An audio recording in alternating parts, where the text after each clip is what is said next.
មនុស្សគ្រប់គ្នាតែងតែយល់ថាកូរ៉េខាងជើងអាចឈរជើងបានម្ដងសប្តាហ៍ថ្ងៃគឺដោយសារតែមានអាវុធនុយក្លេអ៊ែរជាការពិតអាវុធនុយក្លេអ៊ែរគឺជាខែលការពារពីខាងក្រៅសម្រាប់ការរស់រានមានជីវិតនៃរបបដឹកនាំនិងអំណាចចរចានៅលើឆាកអន្តរជាតិប៉ុន្តែនុយក្លេអ៊ែរវាមិនអាចការពាររបបពីការដួលរលំពីខាងក្នុងបាននោះទេ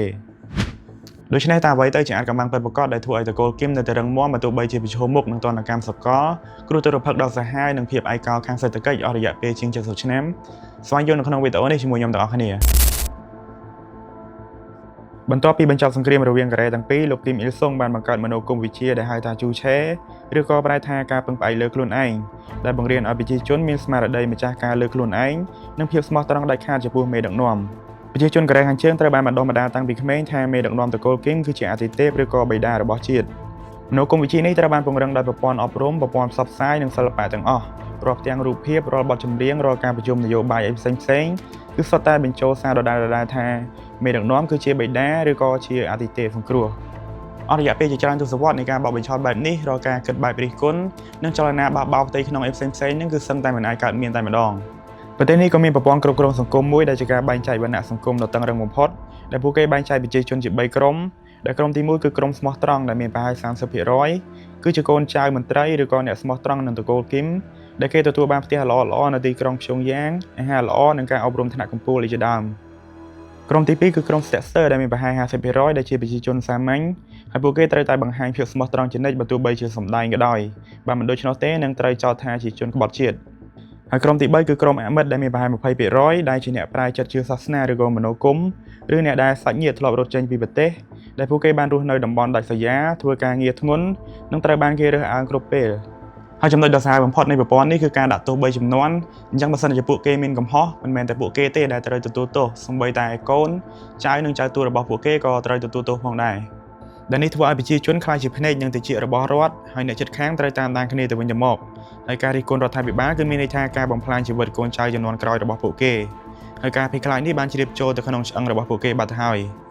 យប៉ុន្តែដើម្បីធានាថាគ្មាននរណាម្នាក់ហ៊ានបះបោររបបនេះក៏ត្រូវការកងកម្លាំងខ្លាំងក្លាដើម្បីបង្ក្រាបផងដែរហើយនោះគឺជាទូនាទីរបស់កងទ័ពកូរ៉េខាងជើងគឺមានកងទ័ពសកម្មប្រហែល 1.3 លាននាក់នៅក្នុងចំណោមប្រជាជនសរុប 26 លាននាក់ដែលនេះគឺជាសមាមាត្រខ្ពស់បំផុតមួយនៅលើពិភពលោកក្នុងគ្រោះទុរភិក្សនៅឆ្នាំ 1990 ខណៈពេលដែលប្រជាជនសាមញ្ញបានស៊ីសម្បកឈើនិងស្មៅ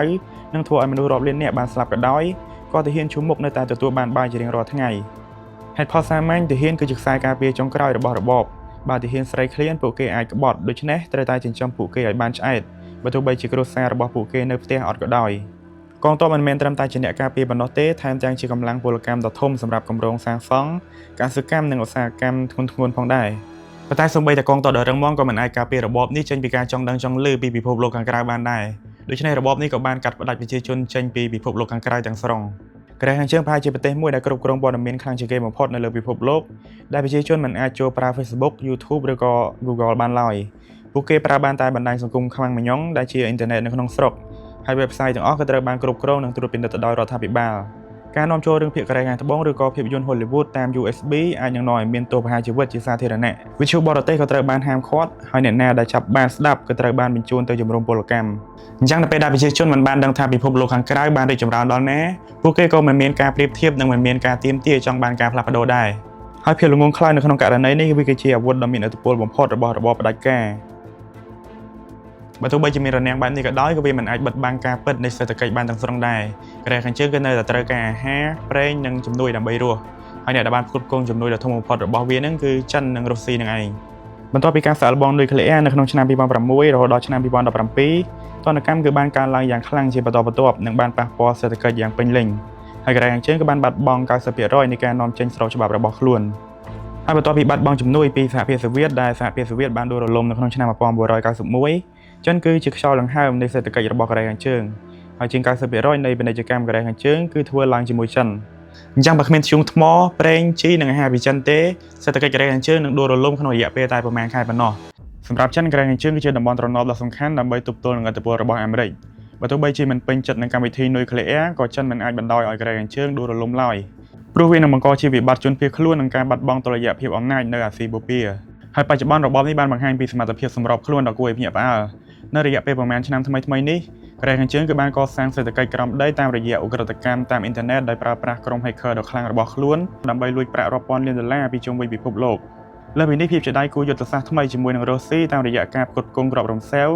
និងបញ្ជូនកងទ័ពសម្រាប់សង្គ្រាមនៅអ៊ុយក្រែនវាបានក្លាយទៅជាប្រភពចំណូលនិងការការពារថ្មីដែលធ្វើឲ្យកូរ៉េខាងជើងស្ថិតនៅក្នុងស្ថានភាពដ៏រឹងមាំបំផុតក្នុងរយៈពេលជាច្រើនទសវត្សរ៍ទៅមុខទៀត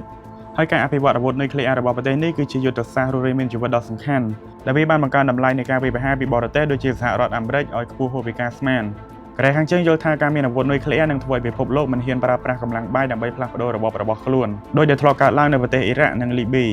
អញ្ចឹងដរាបណាកត្តាទាំងនេះនៅតែរឹងមាំបើទោះបីជាគ្មានលោកគីមចុងអ៊ុនក៏ប្អូនស្រីរបស់លោកគឺអ្នកនាងគីមយ៉ូជុងក៏ប្រហែលជាបានត្រៀមខ្លួនរួចជាស្រេចដើម្បីបន្តវេនឡើងការអំណាចតទៅមុខទៀតដែរអញ្ចឹងវីដេអូនេះគឺមានត្រឹមប៉ុណ្ណឹងហើយអរគុណសម្រាប់ការទស្សនាវីដេអូនេះដល់ចប់ហើយយើងនឹងជួបគ្នានៅវីដេអូបន្តទៀតជាមួយនឹងប្រធានបទថ្មី